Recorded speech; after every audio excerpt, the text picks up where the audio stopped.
straight up 9 o'clock, we want to welcome you to the sales room of the Elite Session. I'm Mark Hunter, the Sales Hunter, and I'm your host today.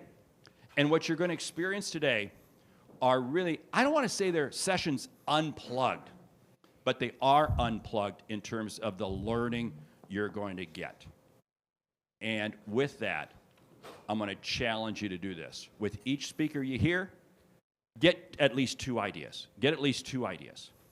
And then combine that with your notes from the course of the week. And then begin to put together your action plan. How many of you are flying out tonight? Or driving tonight? Okay, driving you can't do that. But if you're flying tonight, you will have time to go through your notes. Take the time to review your notes. Here's what I suggest. You're going to be overwhelmed with all the ideas. If you try to implement all of it at one time, you won't implement one, period. Take 2 ideas from the week, implement it, rock with it, then come back, implement it. But more importantly, if you're here by yourself, I hope you've got the name of somebody else because you want to have an accountability partner with somebody. This is the value of outbound, and I hear this time and time again. The value of outbound is because you meet somebody and you stay in touch with them. Hopefully you've already exchanged some cards. But find somebody, if you haven't already, and say, hey, let's talk a week from now.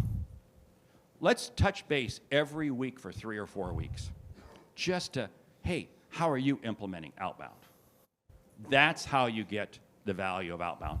That's how you expand the network. Now, in just a moment, I'm going to bring up Tony Morris. Tony Morris is going to be talking to you about the 7 types of discovery questions coming up right after that. Brad Adams, of course, you saw him on the main stage. Right after that is Jeff. Where's Jeff Bajorek? He's in the house. Jeff is going to be talking about your secret sales tool, right? Superpower. Okay, it started with an S. I blew it. And then we go into Gina, is going to take us into lunch. Coming out of lunch, ladies and gentlemen, Victor Antonio.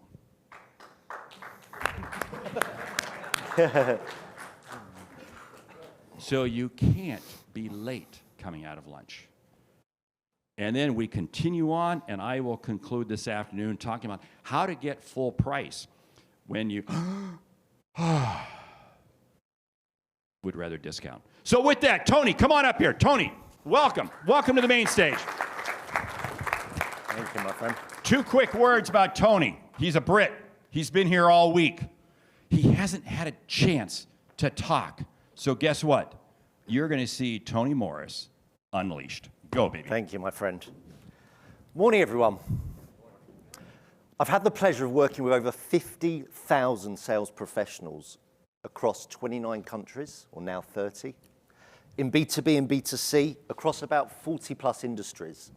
And what I notice when I look at the best of the best, they do something different to the rest. I noticed that 95% of salespeople don't use this one word.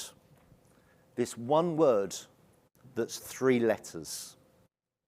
Anyone know what that one word is? Shout it out to me. Why? No, but good effort. Who? No. Nope. It's a 3-letter word that 95% of salespeople do not use. Say again? Yes. Nope. Yes. Good. They don't ask for the sale. They don't ask for the referral. They don't ask for the testimonial. Why? 2 reasons. The will and the skill. Most salespeople don't ask the right questions, pick up the phone to ask the right questions because of the lack of will and the lack of skill.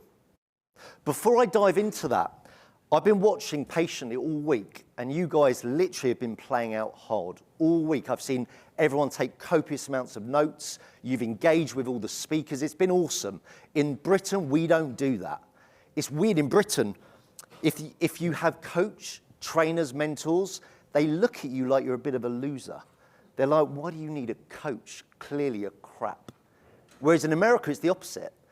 They look at you with respect that clearly you're good, but you want to be even better. Yeah, it's looked at very differently. So before I dive into these 7 discovery questions, what I want you to do, put your pens down.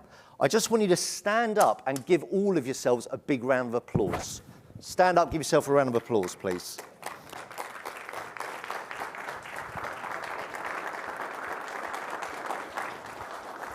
Okay, sit back down, sit back down. I'm going to be honest with you. That's the only way I'll get a standing ovation. But what did I just show you? I had the will to ask the question, and I had the skill to ask it the right way.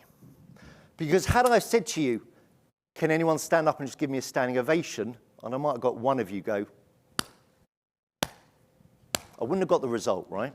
So what I want you to think about on every sales call is, are you asking the right questions? And do you have the courage, the will, to pick up that phone and do it every single day?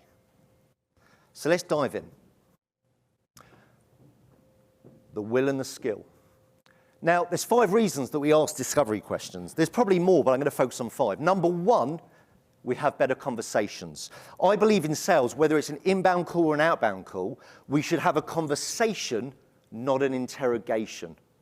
And the only way we can do that, truly converse with our clients or our prospects, is we ask better questions. The second reason is we engage. If you ask better questions, you engage your prospect. You make them comfortable. They trust you. They like you. They will open up much more. And what you'll notice is you'll spot more opportunities. The better questions you ask, the more they're going to open up. They're going to speak. You will spot opportunities. I call this your opportunity antenna. Is it always turned on? With the best salespeople in the world, it's always on. They're ready to take another opportunity. And we know this in discovery. Our job is to find the illicit pain. I don't know if you know this, but psychologists have proven the only reason we buy is 2 reasons. 1, to gain pleasure, goals, aspirations, or avoid pain. And interestingly, they've told us that avoiding pain is 4 times more of a driver than gaining pleasure. So when you do your elevator pitch, when you're asking the right questions, you should focus on the pain you're going to solve, because that's 4 times more of a driver than achieving their goals or aspirations. And the final reason we ask discovery is so we can recommend the right product, service, or solution. You cannot recommend blind. So if you don't know what's making them tick, what makes them not, stay awake at night, you can't then make the recommendation. I want you to imagine this. Imagine you go see a doctor. You go to Doctor 1, you say, Doctor, I have a splitting headache. He says, there's some Panadol. If the pain doesn't go away, come back and see me. You see Doctor 2, you say, Doctor, I've got a splitting headache. He says, take a seat. Where in your head is the pain? You say, right in the middle, in my temples. Okay. When in the day do you get the pain? The second I wake up. As I open my eyes, the pain is absolutely throbbing. He said, on a scale of 1 to 10, where are you on the scale? Probably an 8. He said, that's high. How much liquid do you drink in the day? About 1 litre. And how much exercise do you do? I go to the gym a couple times a week. He said, from what you've told me, Tony, I recommend some Panadol. If the pain persists, come back and see me. By show of hands, who would see Doctor 1? By show of hands, who would see Doctor 2? Good. Here's the question. Which doctor is better medically trained? We don't know. They could have been trained at the same college or university. But we chose Doctor 2. Why? He built a rapport. He was interested. We trusted his opinion. He put us at ease. By show of hands, who thought Doctor 2 was more knowledgeable than Doctor 1? By show of hands. Was he? What knowledge did he share? None. He just asked some questions. He could have been the janitor, right? But the perception was he was the expert. And perception is reality. If they think you are, then you are. I do a lot of work with real estate. I've been very fortunate in my career. In 16 years, I've worked with just over 400 real estate companies all over the UK, all over Europe, and in Asia. And they ask really bad questions. I would argue they are the worst question consultants ever, which suits me. It keeps me in a good job. But when you phone a real estate agent, you know, they pick up the phone. Good morning, real estate, Tony speaking. Yeah, hi there. I'd like to, view some properties. And they go, great, great. And this is the first question they ask. Are you registered? What does that mean? Are you registered? You think, shit, am I on a register? Right? It's like panic. They know what it means, but you don't know what it means. So don't confuse your prospects. They mean, are you on their CRM? But you don't know that. Can anyone think, what's a better question than are you registered? Anyone? Say again? Say again? Is better, but there's a better one. How did you hear about us? Because now we've got a connection. However, there's a better one than that. Can anyone think of a better question? Really give this some thought compared to how did you hear about us? Think. I'll give you a clue. You can't say yes or no to it. That's a really good question. What motivated you? What prompted this call? Write that down. It's a great question. What prompted this call? But that's not the one, because it doesn't have the answer we need. Here's the question. Who recommended you to Morris Estates? I love that for two reasons. One, we get the source of the inquiry. Two, we give the perception that most of our business is recommended. And if they say, well, no one, I found you on Google, you say, that's okay. The reason I ask is most of our business is recommended. Plant the seed early. Because we know, listening to Mark Hunter yesterday, the easy referrals are your existing happy customers. So if we plant the seed early, then at the end of the transaction, when we find out they're happy, we can ask for a recommendation. Then they ask this question. So Tony, have you been looking long? Yeah, I have. Then they say, seen anything you like? Crap questions. Have you been looking long? Yeah. Seen anything you like? No. And often the real estate guy will look at me and go, oh, he's hard work. I said, no, he's not. You're asking shit questions. Can anyone think of one better question than, have you been looking long? Have you seen anything you like? What's a better question? Come on, guys, we're looking for some interaction. What's your timeline? Timeline's good, but it's not. It's a good question, but it doesn't tell you in terms of what they've seen, what you want. It's not a discovery question. What is it that you like? Is better, but there's a better one. What makes you looking for? That's more about what's your motivation. We want to know about their property. This is the question. And this is discovery question number one, feedback question. If you want real feedback, do not ask a question that could lead to a no. This is the question. What's the best you've seen so far? It's good to know they've been looking for a month. It's good to know they've seen 7 they didn't like. What's the best you've seen so far? It cuts out the noise. So when I get an inquiry for training, and I'm very fortunate, I get quite a few, my first question is, after I've got the details, is, what's the best option you've considered so far? Because now I know from their lens what they see as best. And then I want to know why that one, why that solution. Then it gets worse. They say, when you say, what's the best you've seen? Oh, I saw this bungalow. It was lovely. It was in 3 acres of land, private, big driveway. And they go, is that the sort of property you're looking for? What a stupid question. No, it's not. It's not, but we're just bored on a Saturday, so we thought we'd go view a property that we're not looking for. Oh, what a stupid question. This is discovery question 2, the tag on question. You tag on to the response they gave you. You tag on. So they said, what's the best you've seen? Bungalow, blah, blah, blah. Rather than is that what you're looking for, can anyone think of a better tag on question? I like that. What didn't you like? That's a good question. It's not the one. Write that down. What was missing from that stopped you buying it? Great question. But there's a better one. What's a better one? If they inquire about one property in particular, what's the question we should ask? I like it. It's a good question. This is the killer. What attracted you to that one in particular? See, now they open up. They say, well, we've got 2 horses, so 3 acres is key. It's a dormer bungalow, and there's a beautiful games room up top. For my 2 kids, they'll love the pool table. They'll love a table tennis table. There was a beautiful conversion at the back that would be ideal for our lounge when we dine with guests. So now we've got a good idea from their lens what's important to them. But then we need to ask a tag-on question.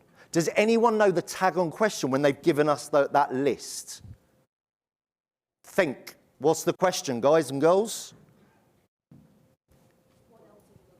I like that. What else are you looking for? That's good. But there's a better one. Please repeat what they say. She said, what else are you looking for? Which is a good question, but there's a better one. Which of those things would you not compromise on? So when I get an inquiry for training, they give me a list of things they need, right? A, B, C, D, and E. And I say, that's a good list. Which of those things are non-negotiable?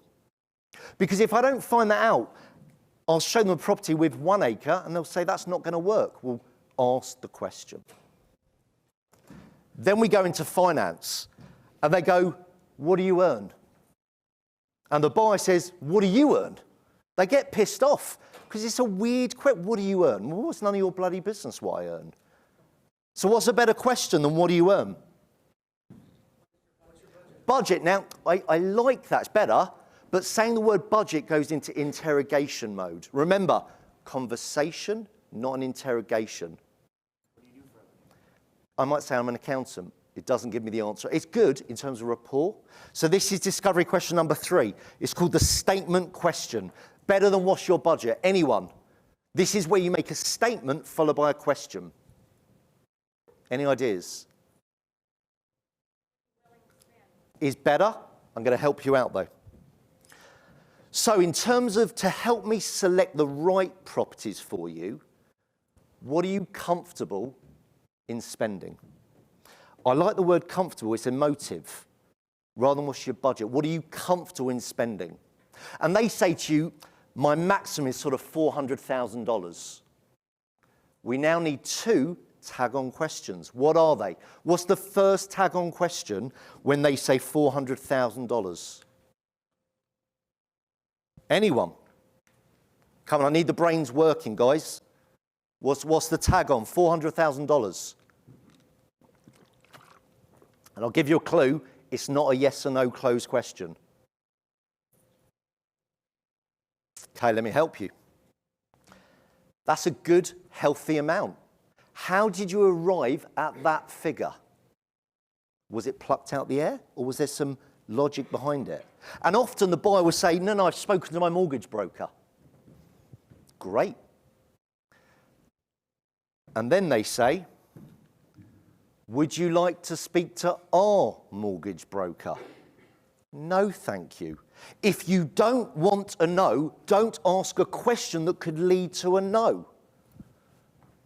So, what's the question? It's a statement question. What's better than would you like to speak to our broker? Because I don't want to hear a no. Anyone?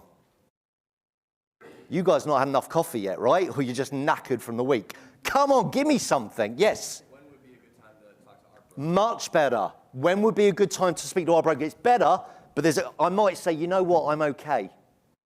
Is there anything I can do to help you? Where could that lead to, my friend? Is there anything? Yes? No. If you don't want to know, don't ask a question that leads to a no.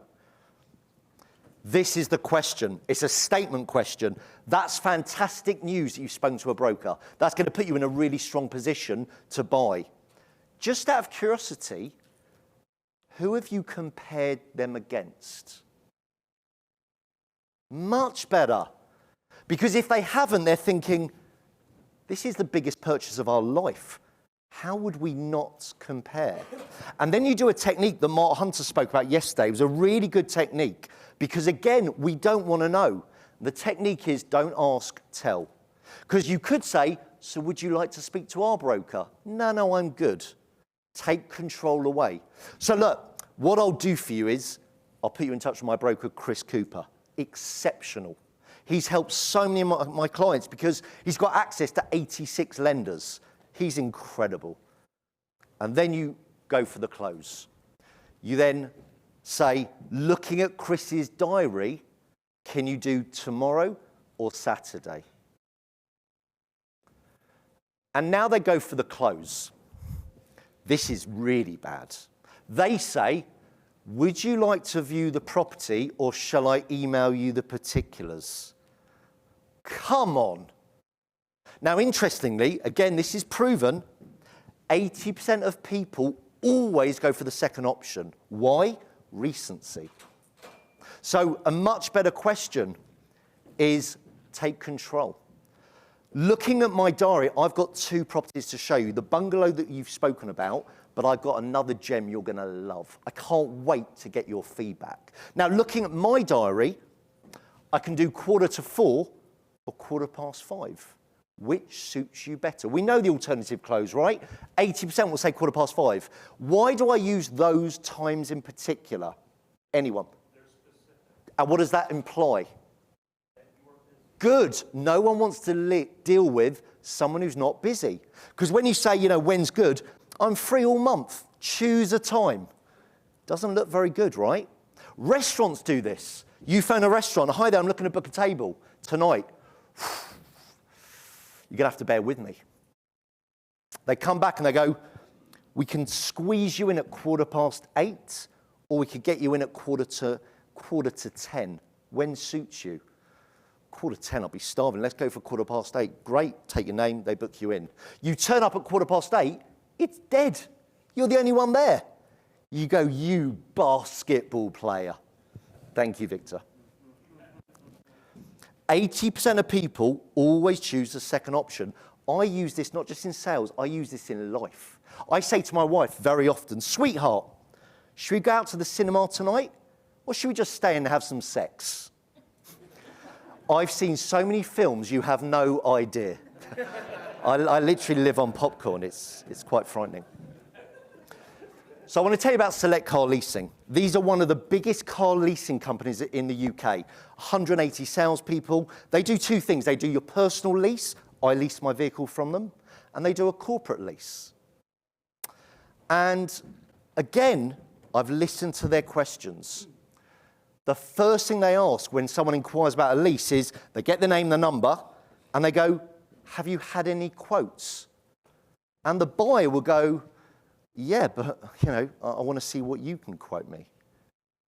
Can anyone think of a better question than, have you had any other quotes? Have you spoken to another leasing company? What's better? Well done, my friend. What is the best quote you've had so far? Well listened. I'm sure you've done your research. What's the best option so far? Now they talk. You've engaged them. They'll go, well, I got quoted for a Mini. It was $420 a month. It was a little bit past my budget, but it did look good. Now we got some feedback, right?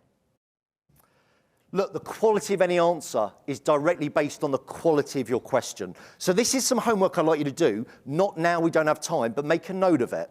What I want you to do is, new page, split your page into 2 columns vertically, okay? This is to do, if you're going on the plane tonight, do it on the plane, yeah? This is what you do. Column 1, the first column, at the top, information I need to ascertain on a call. When I'm doing my discovery, what information do I need? Column 2 on the right, what discovery questions am I going to ask to get that information? I'll give you an example. One thing I want to ask is decision makers. Who are the stakeholders, right? Who are the stakeholders? And often you'll speak to a CEO. Excuse me. You'll speak to a CEO and you say, are you the decision maker? What's wrong with that question? Yes or a no, or course, right? Or course. Here's a better question. Aside from you, who else will be involved in this decision? That's a better question. because it must be the CEO, you imagine it's CEO, but there's probably another stakeholder. If you go, are you the decision maker? It's the wrong question. So, Select Car Leasing. I want to tell you a quick story about them. 180 salespeople. A couple of years, 3 years ago, I was doing some face-to-face coaching with a guy called Max. Great guy. And I'll just briefly share with you the call, how I remember it. What I'd like you to do is take some notes, pick up what Max said, right? So get a pen and paper, write down some notes. So the call came in. Good morning. Thanks for calling Select. Max speaking. How can I help? Yeah, hi there. I'm looking to lease a car. I was hoping you could help. He said, of course I can. Absolutely. My name's Max Jennings. Who am I speaking with?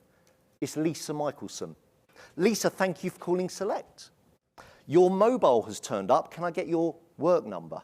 Of course, 01 blah, blah, blah. Lisa, may I ask you, who recommended you to Select Car Leasing? He's good. Then she said, well, no one. I found you on Google. That's cool. The reason I ask is most of our business is recommended. He's really good. And they said, Lisa, what's the reason you're looking to lease a vehicle? She said, I've just been offered a new job. I start in 6 weeks. I need a vehicle. Fantastic. So in terms of the start date, I take it you need the vehicle before that, right? Absolutely. He said, okay, that's going to help. Tell me, Lisa, have you leased before? No, I haven't, but my husband leases. He's got a lease vehicle at the moment, so I know how it works. Perfect. So in terms of the amount you're looking to spend, what are you comfortable with? She said, my company's given me $450 a month for a car allowance. He said, that's a good figure. And tell me, what's the best vehicle you looked at so far? She said, my friend has a BMW M4. I love it. He said, what attracts you to that vehicle in particular? She said, it's sexy. He's like, what's that mean? Right? What's sexy look like? But he said, okay, that's cool. He said, with that sort of amount, I think we can make that work. He said, tell me specifically what you need in the vehicle. She starts going through, I need a reverse camera. I can't drive very well. He said, I'm exactly the same. That's a deal breaker for me. She said, I've got young kids, a baby. We'll probably need leather seats because he'll throw up quite a lot. I get that. We need this. We need alloy wheels. He said, that comes as standard. We are sat-nav, standard, blah, blah, blah. So now we get a list of what she needs. What's the question he asked her? The tag on. Think, I said it before. Good. Well, listen, thank you. What's non-negotiable? So we get those details, and then he says the following. I'm going to go away now and get some quotations. He's a broker, right? He goes and finds the best deal. He says he got her details, got the email, etc., and he went to the market. He said, I'm going to get some quotes over you by tonight. Why don't we catch up tomorrow to get your feedback? She said, great. And he did exactly that. He sent her an email with 3 quotes. He phoned back the following day. Lisa, Max, how you doing? Which of those quotes works for you? She said, the last one, it's perfect. He said, fantastic. He said, look, we need to do a credit check. We need to make sure you're credit worthy. He took some details. He did an online check. She passed immediately. He said, what we now need to do is take your initial deposit. You can do it 1 month, 3 months, or 6 month payment. What suits you? She says 1 month. Great. You know about leasing. Your hubby leases. 2 years, 3 years, or 4 years. 2 years is going to work for me. Perfect. He did the deal. And he said, thank you, Lisa, for calling Select. Welcome to the Select family, he said. He said, you're going to be dealing with a lady called Heather. She's our post-sales consultant. But feel free to call me Lisa if you need. And that was it. He put the phone down. He looked at me and he went, I'm good, aren't I? I said, Max, you're good. But you missed 2 things. What did he miss? 2 misses. To who? No. Good. Husband leases, right? He wasn't thinking about it. He was focused on Lisa, which is good. And you don't jump on it when he said, my husband leases. You don't go, great, when's the renewal? It's selfish. You, bless you, you take a note of it. You come back, you circle back at the end. You mention Lisa, your husband leases. What vehicle does your husband drive? Also BMW. Ah, you're loyal. When's his renewal? End of December. Great, look, it'd be great to speak to him maybe in October to see maybe if we can help. Opportunity. What was the other miss? Think, this is big. No, but good thinking, a cross-sell to insurance? No, they actually don't do insurance at Select for some reason. Why? Why is that relevant? Well done, my friend. The company she works for. I said to Max, she's been given a big car allowance. He was like, shit, I didn't think about that. He phoned her back the day later. Lisa, congratulations. It's all gone through. It's going to be delivered in the next 4 weeks. You're going to hear from Heather. Can I just ask a question? Maybe that's Lisa. She said, can I ask a question? He said, yeah, of course. Which company do you work for? She said, you probably haven't heard them. They're called SAP. And he said to her, do you know roughly how many staff there are at your office? She goes, yes, it's our HQ. There's 3,500 staff. He said, wow. He said, I imagine some of them have been given a car allowance like you. She said, yeah, I imagine so too. He said, can I ask a small favor? Of course.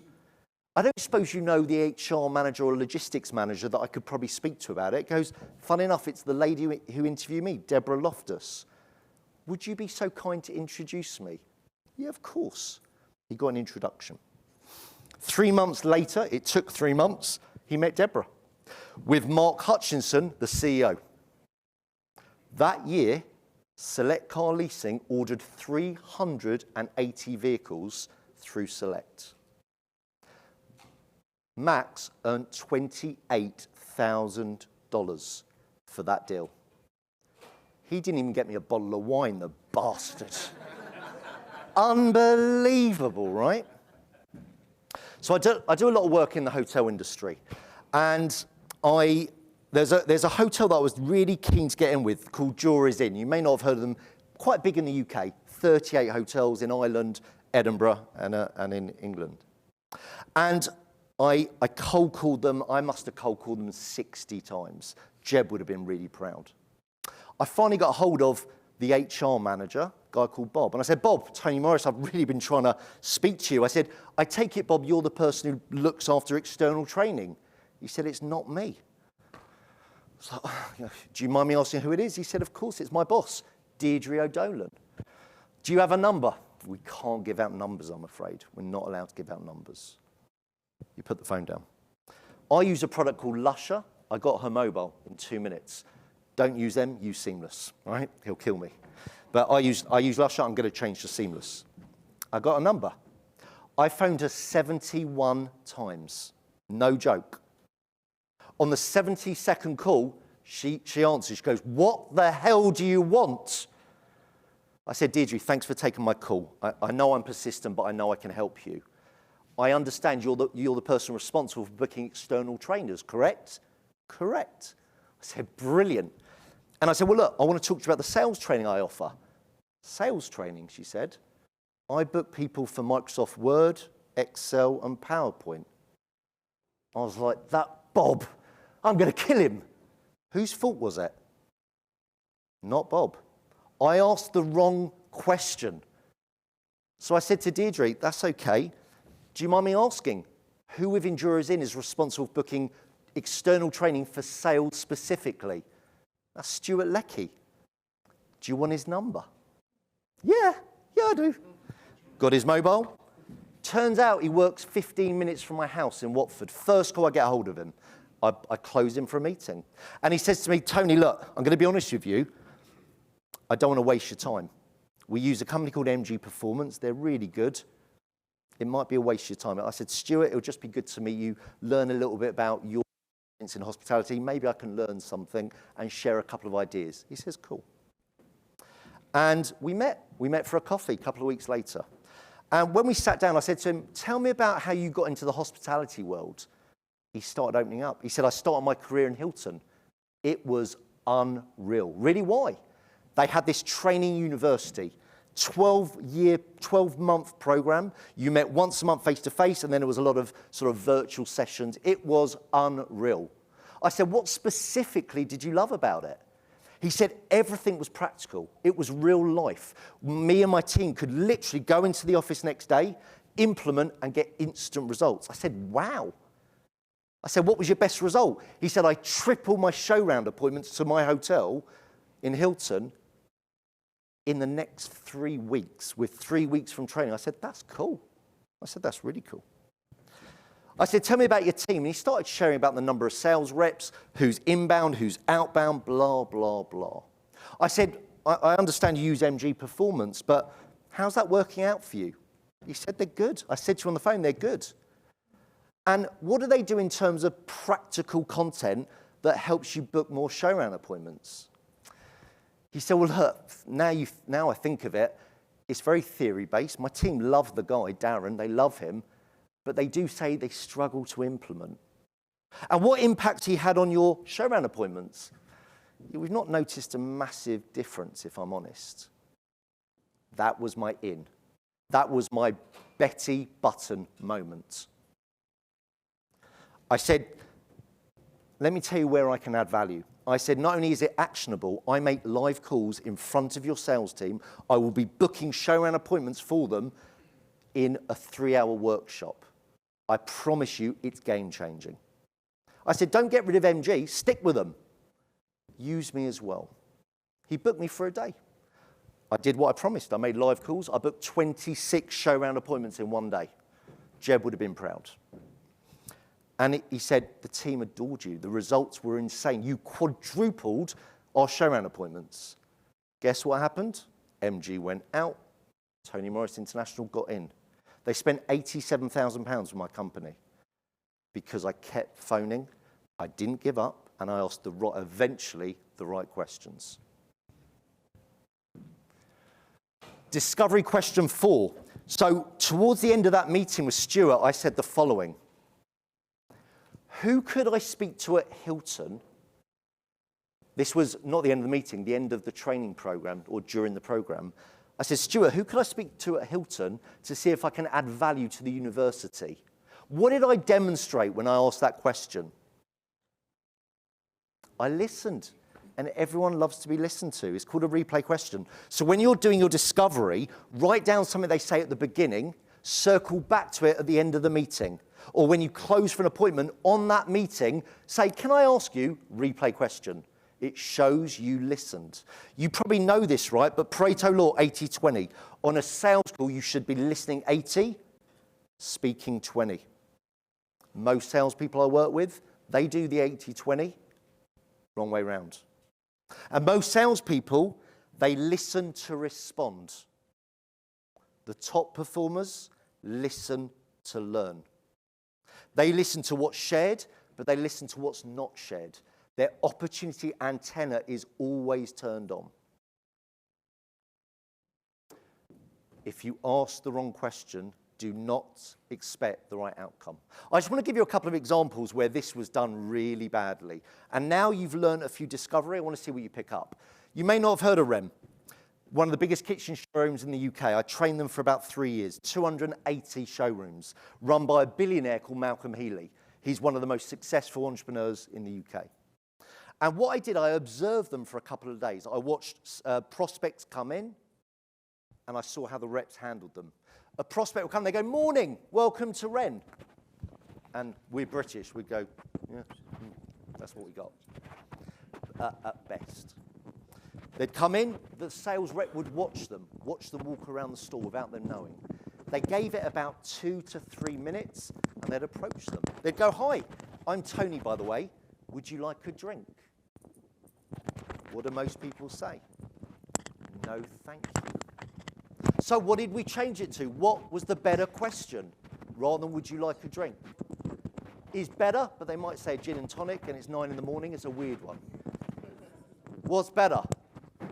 Think, I've already given you this technique. I gave it to you about 10 minutes ago.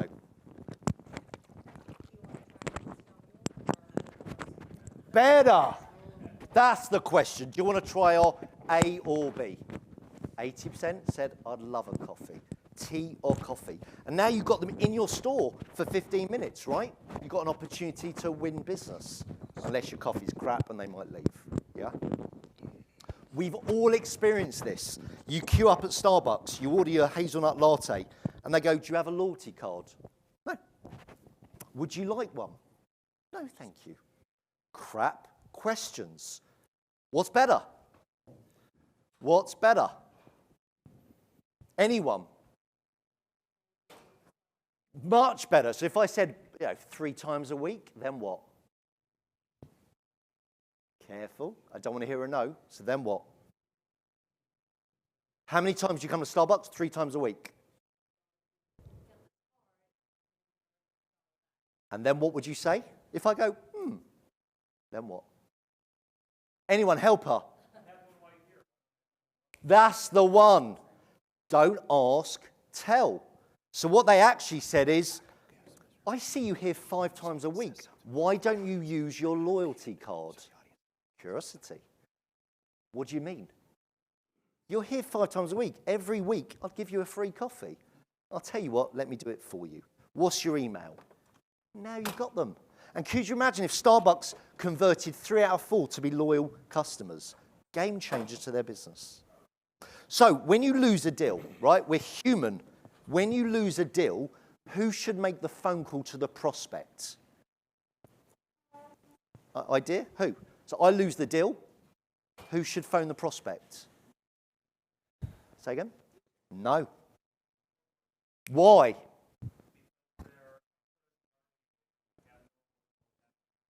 You get the truth. Spot on. This is discovery question 5, the opinion question. Everyone likes to give their opinion. Ask for it, right? Ask for it.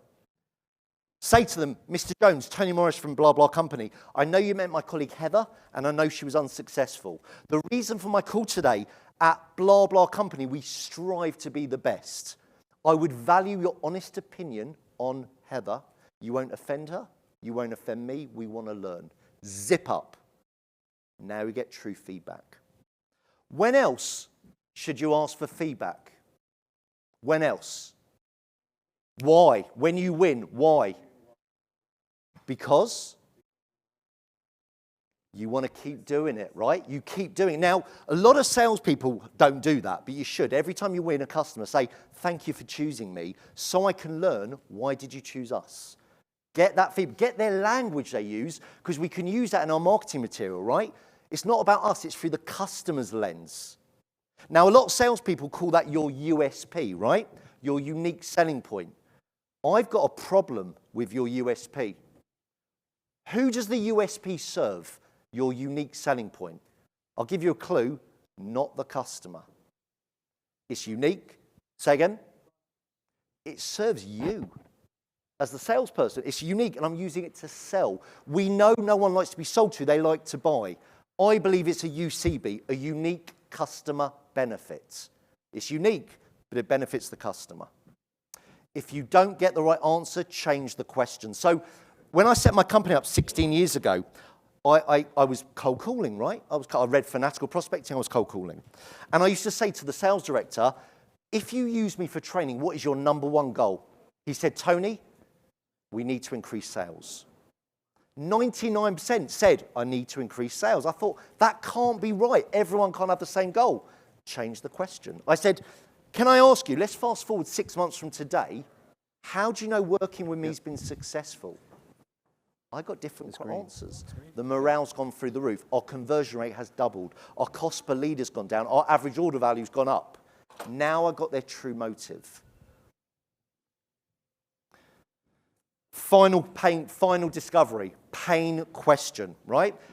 Show of hands, who's had this before? Happy with our current supplier by show of hands? All of us, right? So this is called 3 bites of the cherry. The first bite of the cherry is illicit pain. Let me give you a couple of pain questions. Mr. Prospect, if there was one thing you would change about your supplier, what one thing would it be? You're going to get feedback rather than, are you happy? Yes. Would you change? No. Shit questions. Then you say on a scale of 10 to 1, how happy are you? Why do I say from 10 to 1? Because they're going to go towards the lower scale. They'll go, no, they're good. I give them a 7. I said, that is good. What would make them a 10? That's your tag on. Now, let's say the guy's a bit of an arse. He goes, they're brilliant. I love them. I give them a 9. I wouldn't give anyone a 10. He's playing hardball. Second bite of the cherry. How long have you been working them? 4 years. When did you last benchmark them against someone else? Good question. Then he says, I benchmark them every year. You think, shit, this guy's hard work. You say, look, you're clearly an astute individual. You benchmark them every year. If they couldn't deliver in a time scale that you needed, who's your backup? That's the third bite. I'd rather have 10% of something than 100% of nothing, right? These are your discovery. 7 types of discovery questions. We've gone through all of them. And I want to finish with this. Just imagine for one moment, all of you swap jobs with me. Think about the companies you work for. You now run Tony Morris International, this global sales training company. You're MD. Who would be your first phone call to win your first customer? Write it down. Who would it be? You run my company. Well, now it's your company. You've got to win your first customer. Who would it be? Write it down. Who would you call? If you're struggling, think about your current workplace. Think about your friends, your family, your loved one. Are they in sales? Are they a sales manager? Do they run a business where they have a sales team? Who would you call? By show of hands, who's thought of someone if they were CEO of Tony Morris International? By show of hands. None of you? Don't set up a training company then, you're going to die. You're going to go hungry. By show of hands, who's thought of someone? A few of you, thank you. This is what I'd like you to do. After the conference, I'd like you to email the person you wrote down. I'm going to give you my card if you wish. I want you to copy me into the email with the subject line, recommendation. And just about, hi, Bob, Sarah here. I've just seen one of the best UK sales speakers I've ever worked with. I believe he can add enormous value to your business. Tony, over to you. And I'd really appreciate that. Clever, right? Because if I say, would you refer me? Yeah. Do you know anyone who needs training? Yeah. If we swap jobs, the reason you were able to think of someone is you went through the different lens. That's why it works. Every time you win a customer and they're happy, as Mark Hunter said, you don't even need to wait till they're a customer. They're a prospect. Say to them, imagine we swap jobs. I did it to a client about 3 years ago. Lisa Jane, she was CEO of Savills. You know Savills, right? Big player. We did half a day training. She was buzzing. And I said, Lisa, I want to ask you a question. Imagine we swap jobs. She said, I don't want your job. I said, I know, but let's pretend. Who would you call? She thought about it and she went, I'll phone a good friend of mine, Mark Manning. I said, who's Mark Manning? He owns Manning Station in Leeds, which is north of the country. He's got 19 offices. I'd phone him. And I said, I'd love to speak to Mark. She said, you're a cheeky bastard. But it worked. And this is the best bit. I didn't need to travel 3 hours to meet Mark. Why? Because Lisa Jane sold for me. I used Mark Hunter's gift. I told her what words to use, right? And then I spoke to Mark, and he said, Lisa said you're great. I said, good, I'm really pleased. I hope I can serve you. I gave him my price. He went, I got that. You ever got that? He said, what can you do on the price? I said, Mark, that's what Lisa Jane paid. If I did something different, I'd be offending Lisa. He had nowhere to go. He paid. He still went, but he paid. I want to leave you with this. 3 years ago when the pandemic hit, my business changed, right? Like most people, I had to go virtual. Luckily, I did it 2 months later. It was okay. But I set up a podcast called Confessions of a Serial Seller. And I interviewed the top 100 salespeople in the world. Most of them are speakers at Outbound. These are my heroes. This is why this week for me has been like my son who loves football meeting Lionel Messi. I've met my heroes. And when I look at the podcast and I break down what they shared with me and I codified their key characteristics, 2 things came up. They have the will to ask the question and the skill to ask it the right way. I want to leave you with this. When you next make a prospecting call, I want you to think about the questions you ask.